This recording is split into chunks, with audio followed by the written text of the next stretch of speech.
পুরুষদের সবচেয়ে আকর্ষণের জায়গা কোনটা? নারী জাতি। এই কারণে মেয়েদেরকে বেপর্দা করে তোমার সামনে ছেড়ে দেওয়া হয়েছে। জেনা বেড়েছে, ব্যভিচার বেড়েছে, ফ্রি মিক্সিং বেড়েছে, ধর্ষণ বেড়েছে, এই যে হারাম প্রেমের সম্পর্কগুলো বেড়েছে।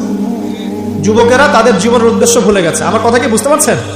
তরুণ প্রজন্মকে তাদের উদ্দেশ্য থেকে সরিয়ে দেওয়ার জন্য তারা আপনার সামনে অনেকগুলো টোপ দিয়ে দিয়েছে।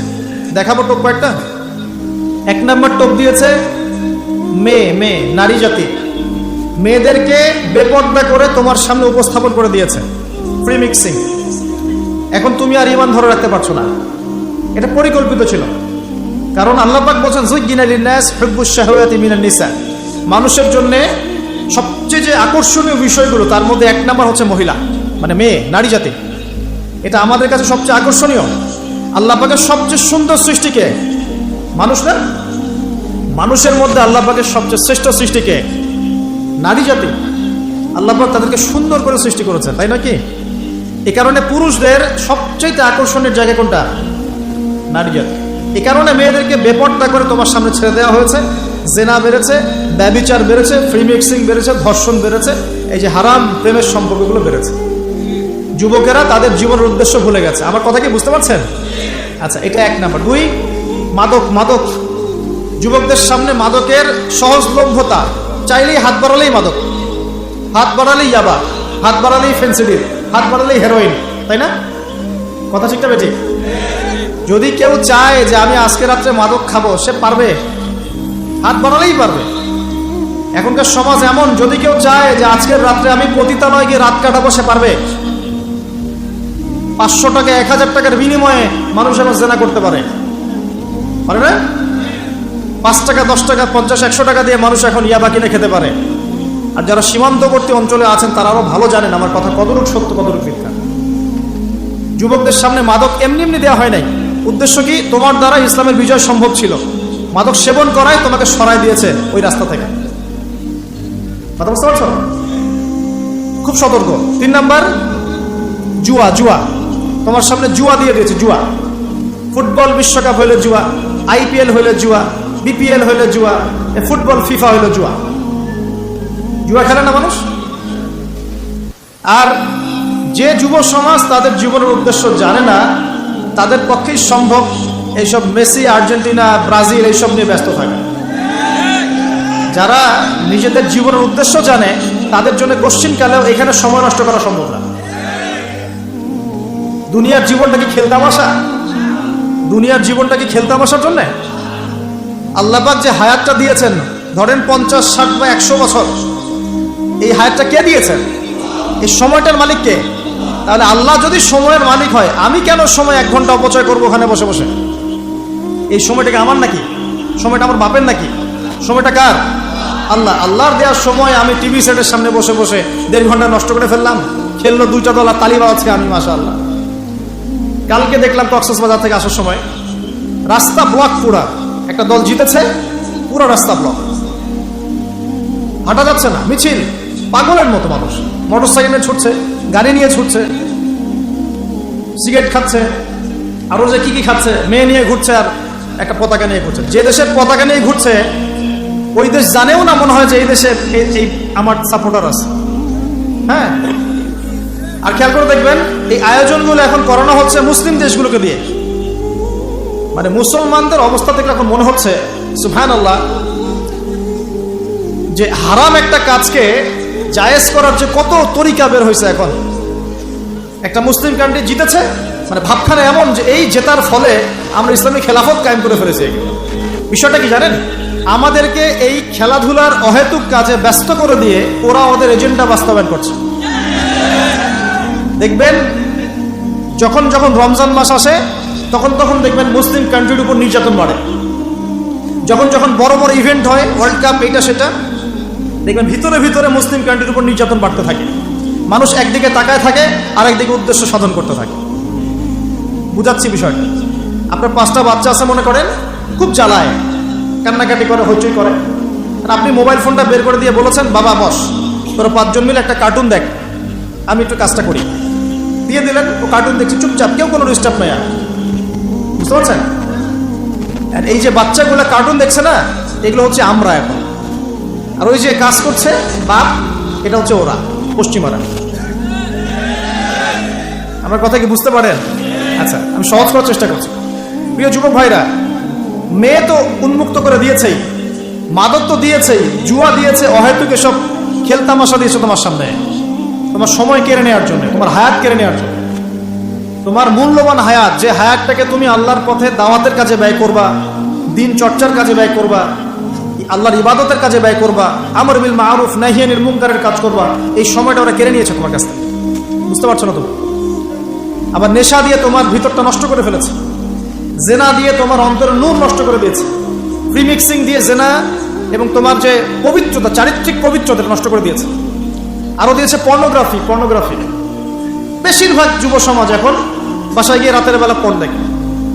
দেখা যায় সারাদিন ভালো কাজ করে, বাসায় গিয়ে রাতের বেলা পর্ন দেখে। পর্নোগ্রাফি দেখে না বা দেখে নাই কখনো, এমন একটা ছেলে খুঁজে পাওয়া যাবে না এখন। আর যখন আপনি এগুলোতে অভ্যস্ত হয়ে যাবেন, তখন শরীর খারাপ হয়ে যাবে, মন ভালো থাকবে না, আপনি একাকী গোপন পাপ করবেন, শরীর দুর্বল হয়ে পড়বে। একটা মেয়ের দিকে আপনি সম্মানের চোখে তাকাতে পারবেন না, মনে হবে মেয়ে মানেই মনে হয় ভোগের বস্তু। পর্নে আসক্ত যারা, তারা কোনো কাজে শান্তি পায় না, অস্থির। এমনকি তারা যদি বিয়ে শাদীও করে, তবু বৈবাহিক জীবনে সুখী হতে পারে না। কেন জানেন? নিজের শক্তি ক্ষমতাগুলো আগেই নষ্ট করে ফেলেছে। এবং অনেকগুলো মেয়ে যখন আপনি দেখবেন নগ্ন, তখন আপনার স্ত্রীকে আপনার কাছে সুন্দর মনে হবে না, মনে হবে এই মেয়ের চেয়ে মনে হয় ওই মেয়েটা সুন্দর, এর চেয়ে মনে হয় ওইটা সুন্দর। আর মেয়ের প্রতি সম্মান তো থাকবেই না, মেয়েকে মনে হবে একটা ভোগের বস্তু। যত বেশি পর্নোগ্রাফি বেড়েছে, তত ধর্ষণ বেড়েছে। দেখেছেন? পর্ন যত বেড়েছে, ধর্ষণ তত বেড়েছে। এমনকি ছোট ছোট বাচ্চারা পর্যন্ত রেহাই পাচ্ছে না। দেখেন না? ছোট ছোট বাচ্চা, 5 বছর 10 বছরের বাচ্চারা, মেয়ে বাচ্চাদের কথা বলছি, এদেরকেও ধর্ষণ করা হচ্ছে। যাদের ঘরে কন্যা সন্তান আছে, তারা খুবই এখন মানে বিপর্যয়ের মধ্যে আছেন আপনারা, আমরা। কারণ সমাজটা তো নষ্ট হয়ে যাচ্ছে। আপনার মেয়েকে কতদিন ধরে রাখবেন? বাইরে তো পাঠাতেই হবে। বাইরে পাঠালে দেখবেন মেয়ের সম্মান নাই, পর্দা নাই, মেয়েকে জোর করে ধর্ষণ করা হচ্ছে। বাসে, ট্রেনে, অটোতে, অমুকে তমুকে, ট্রাকে মেয়েকে ধর্ষণ করা হচ্ছে। আর প্রত্যেক ধর্ষকের তো আর ইসলামিকভাবে বিচার হচ্ছে না, হচ্ছে? যদি একটা এলাকায় ধর্ষণ হতো আর ধর্ষককে জনসমুখে ডেকে ফাঁসি দেওয়া হতো না, তাহলে দেখতেন যে ওই এলাকায় ধর্ষণ বাড়তো না, কমে যেত। যদি একটা এলাকার চোরদেরকে জনসমুখে নিয়ে এসে হাত কেটে ফেলা হতো, তাহলে বুঝতেন চুরি কাকে বলে। ভয়ে চুরি করতে পারতো না মানুষ। আর ভাগ্য ভালো যে এই নিয়মগুলো এখন নাই। কেন ভাগ্য ভালো বললাম? ভাগ্য ভালো কেন বললাম? কারণ এই নিয়ম যদি এই মুহূর্তে চালু করা হয়, এই মুহূর্তে যে এখন এই সেকেন্ডের মধ্যে চালু করা হয়, তাহলে অনেক বড় বড় রাঘব বোয়াল যারা আছে, ওদের হাত থাকবে না। কথা বুঝতে পারছেন না? কেউ চুরি করে সিসকা চোর বলি আমরা, না কি বলেন আপনারা? ছিচকা চোর বলেন। কেউ আছে চুরি করে পুকুর চুরি করে। সিসকা চোরকে ধরতে পারলে রাস্তাঘাটে কি মাইটটা দেওয়া হয়, তাই না? মনে হয় যে নিজের শক্তি খাটানোর একটাই জায়গা চোর পিটানো। মসজিদে যদি একটা চোর ধরা পড়ে, কি মাইটটা মারে, খুঁটির সাথে বেঁধে একদম জুতা স্যান্ডেল দিয়ে। আর সামনে যে পুকুর চুরি করে বসে আছে, কিছুই করতে পারতেছে। কি কথা মিথ্যা পড়া বসে? যদি একটা মুসলিম রাষ্ট্রের মধ্যে দুর্নীতি না থাকতো না, মুসলিম রাষ্ট্র বিশ্বকে নেতৃত্ব দিত ইনশাআল্লাহ। যদি কোনো মুসলিম রাষ্ট্রের মধ্যে দুর্নীতিটা না থাকতো না, তাহলে দেখতেন ওই রাষ্ট্র অবশ্যই বিশ্বকে নেতৃত্ব দিত ইনশাআল্লাহ। এমন অনেক অমুসলিম রাষ্ট্র আছে যেগুলো অমুসলিম হওয়া সত্ত্বেও ওদের মধ্যে কোনো দুর্নীতি নাই, জানেন? আল্লাহ পাক আমাদের সবাইকে পরিপূর্ণ মুসলমান হওয়ার তৌফিক দান করুন। দেখেন, আল্লাহ পাক বলেছেন, উদখুলু ফিস সিলমি কাফা, তোমরা পরিপূর্ণরূপে ইসলামে প্রবেশ করো। এখন আমি যদি নামাজও পড়ি, আবার ঘুষও খাই, এদিকে রোজাও রাখি, আবার সুদও খাই, আবার এদিকে আমি হজমরাও করি, অন্যের সম্পদ আত্মসাৎ করি, মাপে কমও দেই, মজুদদারি করি ইত্যাদি, আমি কি পরিপূর্ণ মুসলিম? আমি কি উদখুলু ফিস সিলমি কাফার উপর আমল করতে পেরেছি? আর আল্লাহ পাক এখানে বলছেন, ওয়ালা তামুতুন্না ইল্লা ওয়া আনতুম মুসলিমুন, পরিপূর্ণ মুসলমান না হয়ে তোমরা মৃত্যু বরণই করিও না। করলেই সমস্যা। পরিপূর্ণ মুসলমান না হয়ে মারা গেলেই সমস্যা। কি সমস্যা? ওই যে আল্লাহ পাক বলবেন, মান রব্বুক, বলবে লা আদরি। আমি তো জানি না, কারণ পরিপূর্ণ মুসলমান হয়নি তো, আল্লাহর সাথে শিরিক করেছে। আল্লাহ পাক বলবেন মা দীনুক, বলবে লা আদরি, আমি জানি না। মা দীনুক উত্তর কেমন করে দিতে পারবে? ইসলামের কিছু অংশ মানে, কিছু অংশ মানে না। ইসলামের কিছু অংশ মানে, নামাজ, রোজা, হজ, যাকাত, তাসবিহ, তাহলিল সবই মানে, কিন্তু সুদ ছাড়তে হবে, ঘুষ ছাড়তে হবে, জেনা করা যাবে না, মদ খাওয়া যাবে না, দুর্নীতি করা যাবে না, মানে না। তাহলে মা দীনুক কি উত্তর দিবে? মান নবিয়ুক, কে নবী? উত্তর কিভাবে সম্ভব? নবীর সুন্নতি তো নাই গায়ের উপরে, চেহারায় নাই, কাপড়ে নাই, চলাফেরায় নাই, ওঠা বসায় নাই, ইবাদতে থাকলেও অর্থনীতির মধ্যে নাই, অর্থনীতির মধ্যে থাকলেও সংস্কৃতির মধ্যে নাই, সংস্কৃতিতে থাকলেও সমাজে নাই। নবীর সুন্নত কি খালি ঘরে তসবিহ টেপার মধ্যে? মানে আমরা খালি সুবহানাল্লাহ সুবহানাল্লাহ পড়বো, এটাই সুন্নত? দাড়ি ছেড়ে দিব, এটাই খালি সুন্নত? টাকটার উপরে কাপড় পরবো, এটাই কি খালি সুন্নত? সমাজের মধ্যে সুন্নত নাই, অর্থনীতির মধ্যে সুন্নত নাই, ব্যবসা বাণিজ্যের সুন্নত নাই, চাকরি বাকরিতে সুন্নত নাই, পরিবারের সুন্নত নাই, সংস্কৃতির মধ্যে সুন্নত নাই, আর রাষ্ট্রের কথা বললাম না, ওটা বাদ দেন, ওটা এই যুগে সম্ভব না। ইল্লা মাশাআল্লাহ, যদি আল্লাহ পাক না চান। ওইদিকে আমি কথাই বলতে চাচ্ছি না, আমি সমাজ পর্যন্তই আছি, এর উপর যাচ্ছি না। তো প্রিয় ভাইরা, যুবক ভাইদের কথা বলে আমি সামনে যাব। এক নাম্বার কি বলেছি, তোমরা সতর্ক থাকবে মেয়ে থেকে। কি থেকে? মেয়ে থেকে 100 হাত দূরে। 100 হাত মানে আমি বলি, পরামর্শ দেই, আমি তোমাদের ভাইয়ের মতো, ছোট হই আর বড় হই, আর আমাকে এইসব আল্লামা শায়েখ এইসব বলার দরকার নাই। আমি একদম তালেবে ইলম, এখানে বড় বড় অনেক আলেম ওলামায়ে কেরাম আছেন, আমি খুব বিব্রত বোধ করছি কথা বল। আমি জানি যে হকপন্থী ওলামায়ে কেরাম যারা, তারা আমাদের মতো অনলাইনেও আসেন না, এই ফেসবুক ইউটিউবে ভিডিও পাবেন না, এমনও আলেম বাংলাদেশে আছেন জানেন, যারা বহু আলেম তৈরি করছেন, মাদ্রাসা খেদমত করছেন। তো তাদের সামনে আমাদেরকে যখন এইভাবে টাইটেল দেয়, লজ্জা লাগে, বিব্রত বোধ করি। শেখার কোনো শেষ নাই। আমি একসময় মনে করতাম যে, আমি যখন ইন্টারমিডিয়েটের পর থেকে চর্চা করা শুরু করছি, অনার্স মাস্টার্স পর্যন্ত, মনে করছি যে হ্যাঁ, মনে হয় ইসলাম সম্পর্কে ভালোই জানছি। তারপর যখন কওমি আলেমদের কাছে পড়তে শুরু করলাম, বলি এগুলো ভিতরের কথা, খোলামেলা বলি, গল্প করছি আপনাদের সাথে, রাগ করছেন নাকি? তখন বুঝলাম যে বিগত 5-7 বছরে তো আমি কিছু পড়াশোনা করছি বলে মনে হচ্ছে না। যেমন একটা হাদিস শো করে বললাম যে, ওস্তাদ, এই যে আল্লাহ রাসূল সাল্লাল্লাহু আলাইহি ওয়াসাল্লাম বলেছেন যে একজন মুমিন ব্যক্তি আর একজন মুমিন ব্যক্তির আয়না স্বরূপ। কি স্বরূপ? আয়না স্বরূপ। তো আমি যদি অনলাইনে কোনো ভাইয়ের ভুল ধরিয়ে দেই সমালোচনার মাধ্যমে, তাহলে কি আমি হাদিসের উপর আমল করলাম না? তখন ওস্তাদ মিটিমিটি হাসছেন, বলছেন যে তোমার তো টুকটাক অ্যারাবিক গ্রামারের বেস ভালোই, তোমার কি মনে হয়? আমি বললাম যে আমার কাছে তো এটাই মনে হচ্ছে যে আমি যদি সমালোচনা করি, আমি তো আমর বিল মারুফ নাহি আনিল মুনকারের কাজই করলাম। তো তিনি বলছেন আসলে এই হাদিসের ব্যাখ্যা এমন হয়। কেমন ব্যাখ্যা? তুমি কি খেয়াল করো নাই? আমাকে বলছে, তুমি কি খেয়াল করো নাই, তুমি যখন আয়নার সামনে গিয়ে দাঁড়াও, তখন আয়না কিন্তু তোমার সাথে কথা বলে না, আয়না নীরব থাকে, স্থির থাকে, কিন্তু তোমার দোষ ত্রুটি কোথায় আয়না কিন্তু দেখিয়ে দেয়। মনে করেন, বুঝাচ্ছি, মনে করেন আপনার গাল কেটে গেছে, আপনি আয়নার সামনে দাঁড়িয়েছেন, আয়না কিন্তু আপনাকে বলে দিবে না এই যে তোমার গাল কাটা, এই ছেলে তোমার গাল কাটা, হ্যাঁ এই মেয়ে, এই ছেলে তোমার এই সমস্যা ওই সমস্যা, বলবে? চুপচাপ থাকবে, আয়না দেখিয়ে দিবে আপনার ভুলটা কোথায়। তো তিনি আমাকে হাদিসের ব্যাখ্যা শিখাচ্ছেন, বলছেন যে একজন মুমিন ভাই যদি কোনো ভুলের উপর থাকে, তুমি সঠিকটা আমল করে ওর সামনে দাঁড়িয়ে দেখিয়ে দিবে যেটা সঠিক। বুঝলাম, যতদিন যাচ্ছে আমি বুঝতে পারছি যে আসলে এই জ্ঞানের সমুদ্র যে কত গভীর, 100 বছর হায়াত দিলেও মনে হয় শেষ করতে পারবো না। প্রিয় যুবক ভাইরা, নসিহত করছি, সেটা হচ্ছে যে দিনের জ্ঞান অর্জন করতে হবে। জ্ঞান অর্জনের কোনো বিকল্প নাই। আর জ্ঞান অর্জনের জন্য শুধুমাত্র ফেসবুক ইউটিউব যথেষ্ট নয়, এগুলো কনস্ট্রাকটিভ কোনো মাধ্যম নয়, বরং ফিতনা ছড়াবে এগুলো কিন্তু বেশিরভাগ ক্ষেত্রে ফিতনাই ছড়াচ্ছে। আপনার কাছে মনে হচ্ছে হয়তো যে অনেক কিছু লাইভ হচ্ছে, আমরা পাচ্ছি, হ্যাঁ অনলাইনের মাধ্যমে জানছি, হ্যাঁ ঠিক আছে, স্বীকার করি ভালো আছে, কিন্তু মন্দটা অনেক বেশি।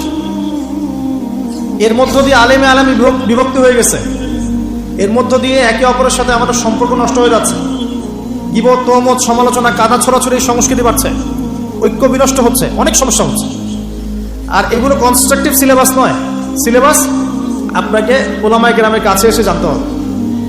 আমি বলছি 1 নাম্বার কোরআন থাকবে। আপনাদের জেনারেলদের জন্য বলছি, কারণ আপনাদের জন্য এটা এত সহজ হবে না। মাদ্রাসা যারা পড়া শুরু করেছেন ছোটবেলা থেকে তাদের জন্য সহজ, আপনাদের জন্য এত সহজ নয়। সিলেবাসগুলো জেনে রাখেন।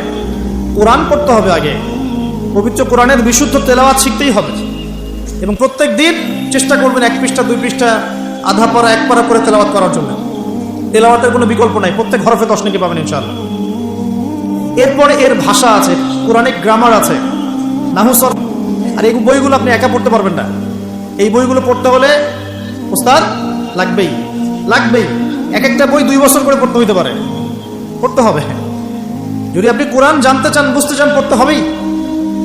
আর যদি মনে করেন না আমার এত জানা বোঝার দরকার নাই, সেটা আলাদা বিষয়, তখন আপনি ওলামায়ে কেরামের কাছে গিয়ে জিজ্ঞাসা করে মাসালা নিয়ে নেবেন।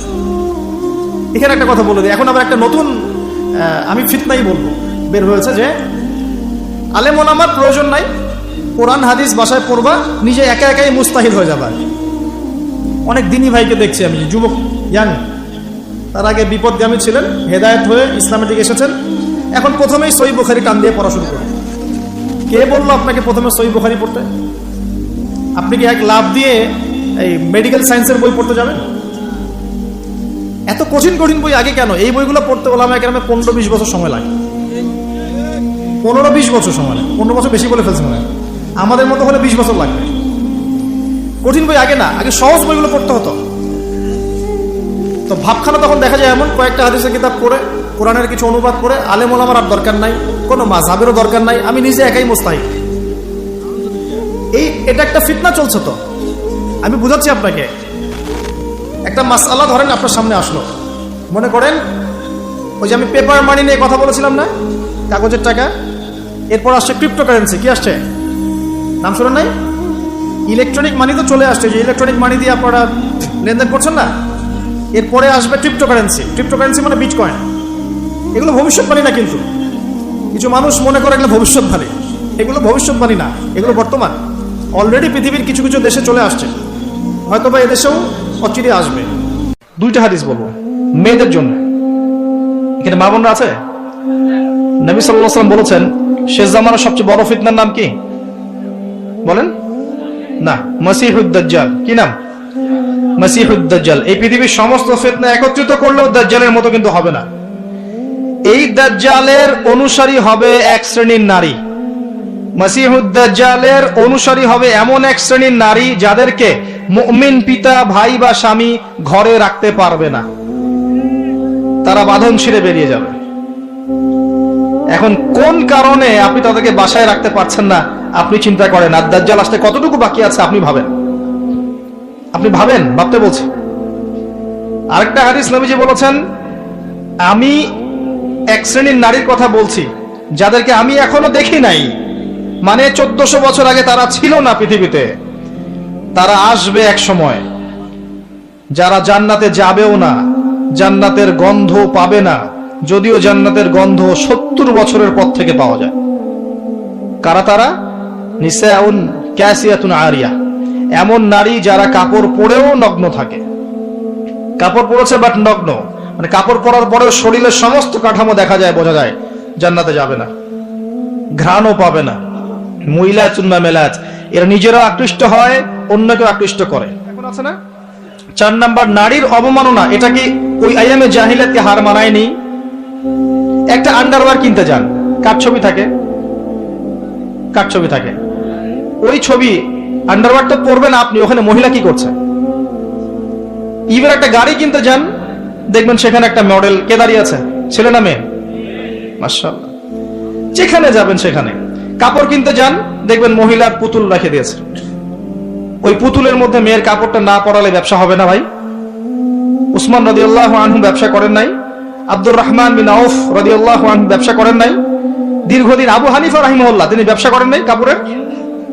আমাদের ইমাম আবু হানিফা রাহিমাহুল্লাহ ব্যবসা করেন নাই কাপড়ের? উনার দোকানে এরকম ডল ছিল। আমরা হানাফি না, হানাফি মাযহাব ফলো করি না, আমরা তার উত্তরসূরি কই হতে পারলাম? আমার দোকানে মহিলার মূর্তি কেন? রমজান মাস আসার আগেই সব মূর্তি বহিষ্কার চাই এই কাপড়ের দোকানগুলো থেকে। পারা যাবে ইনশাআল্লাহ? আল্লাহর জন্য করেন, আল্লাহ আপনার দোকানে আরো বেশি ডাবল কাস্টমার পাঠাবে ইনশাআল্লাহ। রিজিকের দায়িত্ব কার? সুবহানাল্লাহ, কি একটা ট্রেডিশন চলছে। ঢুকবেন শোরুমে, দেখবেন মেয়ের মূর্তি দাঁড়িয়ে আছে, আর গায়ে কিন্তু কাপড় চোপড় খুব একটা থাকে না। এতে কি মেয়ের ডিগনিটি, সম্মান বাড়ছে? যেখানে যাবেন সেখানে নারীর অবমাননা শুরু হয়েছে ফ্যামিনিস্ট রেভলিউশনের মধ্য দিয়ে। যখন ফ্রি মিক্সিং আমরা অ্যালাউ করে দিয়েছি এবং এটাকে আমরা পাপ মনে করছি না, পর্দার বিধানটাকে আমরা ফরজ মনে করছি না, যখন পর্দার কথা বলা হচ্ছে উল্টা বলছে পর্দা করলে এই যুগে কেমন করে আমি এখানে জব করব। জব করতে কে বলেছে আপনাকে এখানে? আপনি পর্দা করবেন। পর্দা করলে আমি কিভাবে ছেলেদের মধ্যে জব করব, এই প্রশ্ন করছেন কেন আপনি? আল্লাহ বলেছেন পর্দা করতে, সে উত্তর দিচ্ছে যে হ্যাঁ পর্দা আল্লাহ করতে বলেছেন, কিন্তু পর্দা করলে পরে আমি কিভাবে ছেলেদের মধ্যে কাজ করব? তাহলে কাজ করতে কে বলেছে আপনাকে ছেলেদের মধ্যে? আল্লাহ বলছে আপনাকে পর্দা করতে, পর্দা করেন। সিম্পল। হ্যাঁ, যদি আপনি মেয়েদের ক্ষেত্রে কাজ করতে পারেন, এখানে সব মেয়েরাই, এখানে ছেলেদের ইনভলভমেন্ট নাই, মোস্ট ওয়েলকাম। আল্লাহ আপনাকে বাধা দেন নাই, রাসূল বাধা দেন নাই। খাদিজা রাদিয়াল্লাহু আনহা তিনি ব্যবসা করেননি? তার চেয়ে কি বড় ব্যবসায়ী হয়েছেন আপনি? আয়েশা রাদিয়াল্লাহু আনহা হাজার হাজার হাদিস শেখান নাই? তার চেয়ে বড় শিক্ষিত হয়েছেন? কি প্রমাণ করতে চাচ্ছেন? বরং নিজের মনটাই তো আপনার ঠিক নাই, নিজের নফসের মধ্যেই ত্রুটি আছে। এরপরে আবার দেখবেন যে নিসাউন কাসিয়াতুন আরিয়া, কাপড় পরেও নগ্ন হয়ে ঘুরছে, ঘুরছে না? কাপড় পরেও মহিলারা নগ্ন হয়ে ঘুরছে না? গেঞ্জি আর জিন্স পরে ঘুরছে না? টি শার্ট পরে ঘুরছে না? এগুলো দেখার জন্য কি চোখ দিতে হয় না? চোখে পড়ে যায়। ডান বাম এদিক ওদিক যেদিকেই তাকাবেন সেদিকেই দেখতে পারবেন। আপনি চোখটা রাখবেন কোথায়? আকাশের দিকে নাহলে মাটিতে? দুটোই সেফ অপশন দেখি আমি। হাঁটার সময় আকাশের দিকে তাকায় হাঁটবেন, নাহলে মাটির দিকে তাকায় হাঁটবেন। এছাড়া কোনো অপশন দেখা যায় না। শহরে তো আরো মারাত্মক অবস্থা। যেখানে যাবেন, দোকান, শপিং মলস, ব্যাংক, এয়ারপোর্ট, আপনার পলিটিক্যাল মিছিল, আপনার সামাজিক সংগঠন, যেখানে ঢুকবেন সেখানেই ফ্রি মিক্সিং। কোন কোন ক্ষেত্রে আমরা দেখেছি, এই বছরও দেখেছি, ওয়াজ মাহফিলের মঞ্চ মেয়ে এসে বক্তব্য দিচ্ছে, মাশাআল্লাহ, পাশে আবার হুজুর বসে চা খাচ্ছে। চা না কফি আল্লাহ ভালো জানেন। সুবহানাল্লাহ। এগুলো আসলে হাসির বিষয় নয়। বিষয়টা হচ্ছে কাঠামোটা নষ্ট হয়ে যাবে তখনই যখন আমরা ফ্রি মিক্সিং অ্যালাউ করে দেব। এরপরেও ধর্মের নামেও আমরা কোন কোন ক্ষেত্রে মেয়েদেরকে বঞ্চিত করছি না? মেয়েরা দিন শিখতে চাচ্ছে, আমরা কিন্তু অ্যাক্সেস দিচ্ছি না। কোরআন হাদিস শিখতে চাচ্ছে, তাদের জন্য উপযুক্ত প্রতিষ্ঠানগুলো করতে পারছি না, করতে পারলেও খুব সংখ্যায় কম। সম্পত্তির অধিকার দিচ্ছি না মুসলিম হয়েও, এটা করছি না। আল্লাহর রাস্তায় সময় লাগানো একজন ব্যক্তি বলছে যে আমার বোন আমাকে সম্পত্তি লিখে দিয়েছে। যে লিখে দিয়েছে মানে কি? আপনি দেন নাই তাকে সম্পত্তি? বলছেন না, আমি বুঝিয়েছি তাকে যে ও যদি দিয়ে দেয় আমাকে, আমি তো আল্লাহর পথেই ব্যয় করবো, ওর তো সওয়াব হবে। সে বুঝলেন? ও দিবে কি দিবে না তার পরোয়া নাই, আর তুই দে, তাহলে তুই যে দিলি আমাকে, তোর তো নেকি হইলো, এটা বুঝিয়ে দিল তাকে। দিন এটার নাম নয়। যার যার হক তাকে তাকে দিতে হবে। আমরা কিন্তু অনেক ক্ষেত্রেই মেয়েদের অধিকার দিচ্ছি না। আপনার ঘরে একটা ছেলে সন্তান হলে আপনি খুশি, মাশাআল্লাহ, মুখে হাসি, মিষ্টি বিতরণ করছেন, গরু জবাই করে খাওয়াচ্ছেন। মেয়ে হলে আপনার আত্মীয় আপনাকে ফোন দিচ্ছে যে বাবা এবার তো দুঃসংবাদ, পরের বার ইনশাআল্লাহ সুসংবাদ হবে। কে বলছে আমার জন্য দুঃসংবাদ? আমি তো হ্যাপি, আমার ঘরে মেয়ে আসছে। মেয়ে কন্যা সন্তান লালন পালন করলে কি হবে? নবী সাল্লাল্লাহু আলাইহি ওয়াসাল্লাম বলেছেন জাহান্নাম থেকে ঢাল হয়ে যাবে মেয়েরা। সুবহানাল্লাহ। যার ঘরে আল্লাহ পাক কন্যা সন্তান দিয়েছেন এবং তাদেরকে উপযুক্ত তারবিয়াতে সে বড় করেছে, সৎ পাত্রে পাত্রস্থ করেছে, বিয়ে শাদী দিয়েছে, এই কন্যা সন্তানরা কিয়ামতের মাঠে জাহান্নামের জন্য ঢাল হয়ে যাবে ইনশাআল্লাহ। একটা হাদিসে এসেছে নবী সাল্লাল্লাহু আলাইহি ওয়াসাল্লামের সাথে এইভাবে থাকবে তারা, এইভাবে। ছেলের ক্ষেত্রে আসে নাই? ওইখান থেকে তো নির্যাতন শুরু হচ্ছে। তারপরে পড়াশোনা ঠিক মতো করাচ্ছি না, সম্পত্তির অধিকার দিচ্ছি না, ওদেরকে পর্দা শিখাচ্ছি না। এগুলো কারা করছে? আমরা করছি। পরে ফ্রি মিক্সিং অ্যালাউ করছি। আপনার মেয়েকে আপনি পুরুষ টিচারের কাছে প্রাইভেট পড়াতে পাঠাচ্ছেন কেন? স্কুলে পড়ুক আর কলেজে পড়ুক, আপনি পুরুষ টিচারের কাছে ওকে একান্তে নীরবে নিভৃতে প্রাইভেট পড়তে পাঠাচ্ছেন কেন? আপনার বাসায় পুরুষ টিচার আসছে, আপনার মেয়েকে একা একা পড়াচ্ছে কেন একটা রুমের মধ্যে? এই সুযোগ কে করে দিচ্ছে? আপনি তো ঘরের মধ্যে একটা পতিতালয় খুলেছেন। যখন একটা ছেলে একটা মেয়ে একা একা থাকবে, তৃতীয় পক্ষ থাকবে সেখানে শয়তান। আস্তে আস্তে সেই টিচারের হাতেই দেখবেন মেয়ে ধর্ষিত হয়ে গেছে। ধর্ষিত না হলেও মেয়ে নিজেই প্রেম করে পালিয়ে যেতে পারে। অ্যাক্সেস কে দিচ্ছে? আমরা দিচ্ছি। এরপরে দেখবেন যে মিডিয়ার মধ্য দিয়ে দেখবেন যত জেনা, ব্যভিচার, পর্নোগ্রাফি, অশ্লীলতা, পরকীয়ার সিরিয়াল, সব সিরিয়ালগুলোকে একত্রিত করে যেন গিলায় খাওয়ানো হচ্ছে। আপনি বাঘের মুখ থেকে হাড্ডি নিয়ে আসতে পারবেন, গোশত নিয়ে আসতে পারবেন, আপনার ওয়াইফের হাত থেকে রিমোট নিতে পারবেন না। একদম সন্ধ্যা লাগবে, বসবে, রাত 10টা পর্যন্ত 4-5টা সিরিয়াল দেখবে, তারপরে ঘুম। নিত্যদিনের রুটিন। আমি একটা বয়স্ক মহিলাকেও দেখেছিলাম, সুন্দর মতো মাগরিবের নামাজ হলো, নামাজ পড়লো, মাশাআল্লাহ। নামাজ পড়ার পরে বলছে, বাবা আমি এখন কোরআন পড়বো। ঠিক আছে, মাশাআল্লাহ, দাদি পড়েন। দাদি কোরআন পড়া শুরু করলো, এক পারা কোরআন পড়ে শেষ। খেতে বসো, খেতে বসলাম, খাওয়া দাওয়া শেষ। দাদি এখন কি? একটু সিরিয়াল দেখবো কয়েকটা। তারপর 4টা-5টা সিরিয়াল দেখলো, তারপর ঘুম। কি একটা সাইকোলজিক্যাল পরিবর্তন দেখেছেন? এবং এগুলোতে কি শেখানো হচ্ছে? পরকীয়া, জেনা, কুটনামি, পরিবারের ভাঙন, এর কথা ওকে লাগানো, এর কথা ওকে লাগানো। মানে মনে হচ্ছে যে এগুলো আমাদের ট্রেডিশন, এগুলোর সাথে ইসলামের কোনো সম্পর্ক আছে? এই পুরো সিরিয়ালগুলো কি ইসলামিক? যেখানে ইসলাম শেখানো হচ্ছে, কোরআন শেখানো হচ্ছে, বা ইসলামিক কোনো নাটিকা বা ইসলামিক কোনো সং বা নাশিদ বা কোনো সিরিয়াল, এমন কিছু কি? সবই তো পশ্চিমা ধাঁচের এবং অমুসলিমদের ধাঁচের। তখন ওদের মানসিকতা আমাদের মধ্যে ইনস্টল হচ্ছে। বাংলাদেশের কয়টা প্রতিষ্ঠানে হিন্দি শেখানো হয় বলেন তো? শেখানো হয়? হয় না। তারপরেও দেখবেন বাংলাদেশের ম্যাক্সিমাম মহিলা হিন্দিতে কথা বলতে পারে, বা কথা বলতে না পারলেও হিন্দি বোঝে, কিন্তু আরবি বোঝে না। আরবি তো বোঝে না, একটা আরবি শব্দ দেখলেই পুণ্যের কাজ মনে করে। ছেলের নাম রাখছে জাহিম, এটা আরবি শব্দ জাহিম। জাহিমের মানে কি সে জানে না। জাহিম মানে কি? জাহিম মানে কি? জাহান্নাম। জাহিম মানে জাহান্নাম। দেখেছে আরবি শব্দ, বাস লাগিয়ে জাহিম। তাহলে আরবির এই দশা, কিন্তু হিন্দি সব বোঝে। বাসায় যান, হিন্দিতে কথা বলেন, দেখবেন অ্যান্সার দিচ্ছে। যদি কালকে সকালে উঠে দেখেন যে বাংলাদেশ থেকে বাংলা ভাষা উঠিয়ে নিয়েছে আল্লাহ পাক, কোনো সমস্যা হবে না, সবাই হিন্দিতে কথা বলতে পারবে। এমন ভাবে শিখেছে আর কি। কিভাবে শিখলো? কোন স্কুলে শেখানো হয়? কলেজে শেখানো হয়? ট্রেনিং দেওয়া হয়েছে? সিরিয়াল। এভাবে দেখেন পুরো ফেমিনিস্ট একটা ফিতনা চলছে। তারপরেও দেখবেন পোশাক আশাকের ফিতনা, রেপ, ধর্ষণের ফিতনা, ব্যভিচার, পরকীয়া। এখন ম্যাক্সিমাম পরিবারই পরকীয়া। বাসায় বউ আছে, বাইরে মেয়ের সাথে প্রেম করছে। বাসায় ছেলে আছে, বাসায় স্বামী আছে, বাইরে ছেলের সাথে প্রেম করছে। আপনার অবর্তমানেই দেখবেন কোন কোন ক্ষেত্রে এগুলো হচ্ছে, আপনি জানেনই না। ওই যে প্রবাসে ছেলে পড়ে আছে, এদিকে দেখবেন স্ত্রী 10টার সাথে লাইন মারা শেষ।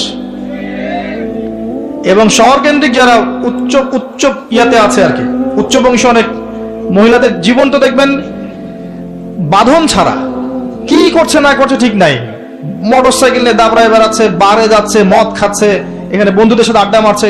এই যে আপনাদের কক্সবাজার বিচেও দেখবেন ছেলে মেয়ে বসে সিগারেট খাচ্ছে, গিটার বাজাচ্ছে, গান গাচ্ছে, রাতের বেলা শুয়ে শুয়ে আছে, ছেলের কোলে মেয়ে শুয়ে আছে, গোল হয়ে বয়ফ্রেন্ড গার্লফ্রেন্ড বান্ধবী। এটা তো বাবা নাই, মারা গেছে, এদের মা নাই, মারা গেছে। এদের বাপ মা স্বামী ভাই কেউ যদি বেঁচে থাকতো তারা এগুলো করতে পারতো? এদের তো কোনো ওয়ারিশই নাই, কেউ কিচ্ছু বলার নাই। মানে এই বিচের পরিবেশও নষ্ট করে ফেলছে এরা। আপনাদের এই পরিবেশটা নির্মল শান্ত ছিল না, এখন দেখবেন বেহায়ার কারণে, বেহায় পাড়ার কারণে যাওয়াই যায় না, দাঁড়ানোই যায় না, দাঁড়ানোই যায় না, তাকানোই যায় না, খুঁজতে হয়। দিনী ভাই থেকে বলতে হয় এমন বিচে নিয়ে চলো যেখানে মানুষ নাই, একা একা দাঁড়ানো যাবে। প্রতিটা ক্ষেত্রে ফিতনা ছড়িয়ে পড়ছে এই যে ফ্যামিলিস্ট রেভলিউশনের কারণে। একটা হাদিস মনে করিয়ে দেই, 2টা হাদিস বলবো মেয়েদের জন্য। এখানে মা বোনরা আছে? নবী সাল্লাল্লাহু আলাইহি ওয়াসাল্লাম বলেছেন শেষ জামানার সবচেয়ে বড় ফিতনার নাম কি বলেন? না, মাসিহুদ দাজ্জাল। কি নাম? মাসিহুদ দাজ্জাল। এই পৃথিবীর সমস্ত ফিতনা একত্রিত করলেও দাজ্জালের মতো কিন্তু হবে না। এই দাজ্জালের অনুসারী হবে এক শ্রেণীর নারী। মাসিহুদ দাজ্জালের অনুসারী হবে এমন এক শ্রেণীর নারী যাদেরকে মুমিন পিতা, ভাই বা স্বামী ঘরে রাখতে পারবে না, তারা বাঁধন ছিঁড়ে বেরিয়ে যাবে। এখন কোন কারণে আপনি তাদেরকে বাসায় রাখতে পারছেন না আপনি চিন্তা করেন। আর দাজ্জাল আসতে কতটুকু বাকি আছে আপনি ভাবেন, ভাবতে বলছি। আরেকটা হাদিস নবীজি বলেছেন, আমি এক শ্রেণীর নারীর কথা বলছি যাদেরকে আমি এখনো দেখি নাই, মানে 1400 বছর আগে তারা ছিল না পৃথিবীতে, তারা আসবে এক সময়, যারা জান্নাতে যাবেও না, জান্নাতের গন্ধ পাবে না, যদিও জান্নাতের গন্ধ 70 বছরের পর থেকে পাওয়া যায়। কারা তারা? নিসাউন কাসিয়াতুন আরিয়া, এমন নারী যারা কাপড় পরেও নগ্ন থাকে, কাপড় পরেছে বাট নগ্ন, মানে কাপড়